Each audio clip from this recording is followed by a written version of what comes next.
And welcome back to For Such a Time as This. I am your host, Pastor James Pittman. Again, For Such a Time as This exists to give a Christian perspective on the current news. We got our name from the famous passage in the book of Esther, when Esther was confronted with something very difficult and it could cost her life. And then corresponding with her uncle, he says, who knows, maybe you were born for such a time as this. Well, no better story currently incorporates what we hope all Christians can be today, to stand up in the face of adversity, and when persecuted, don't back down. Which leads me to this story I got off the ADF's website. It deals with two young ladies in Phoenix, Arizona that is going through some difficult times, and we're going to ask that you pray for these women, but let me play the clip that will explain what's going on in Phoenix, Arizona with these two young, courageous Christian women.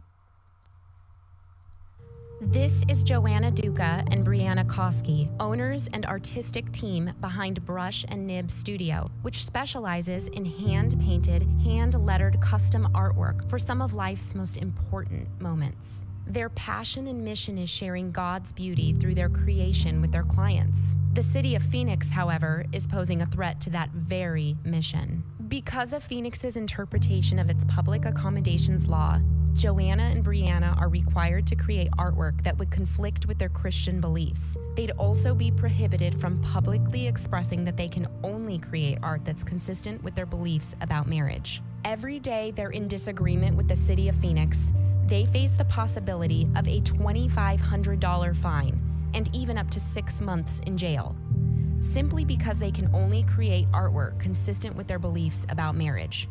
Joanna and Brianna create designs for all people. They simply can't create all messages. Alliance Defending Freedom has filed suit on their behalf, so they're free to create and speak about their art in a way consistent with their beliefs.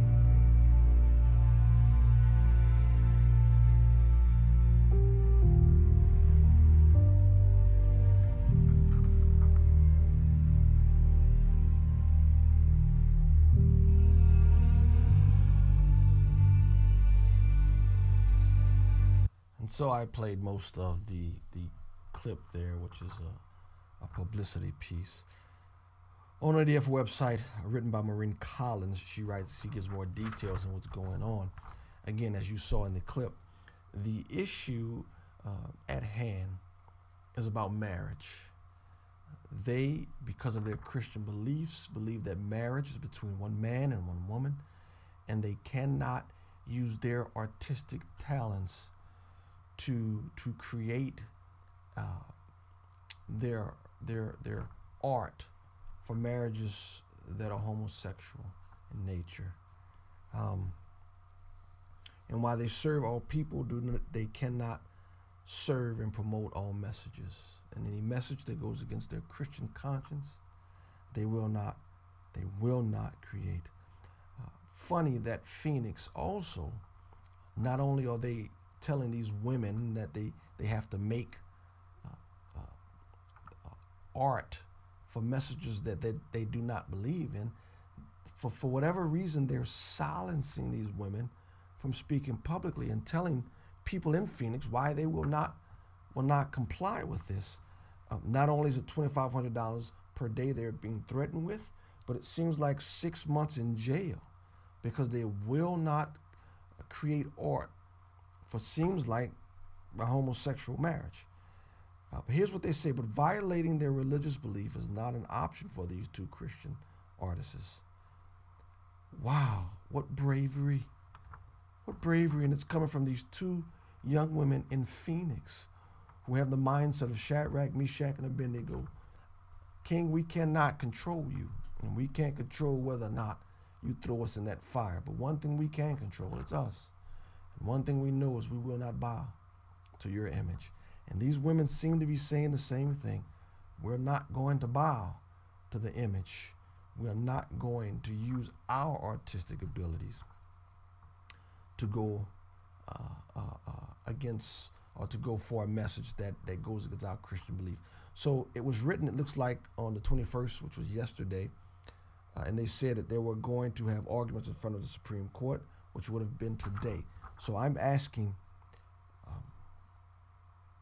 wow, pray for these women,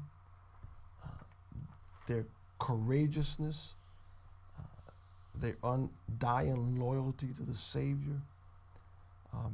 And this is a wake-up call to the church. Persecution isn't coming. Persecution is here. It is here. And man, I would love to see their church involved.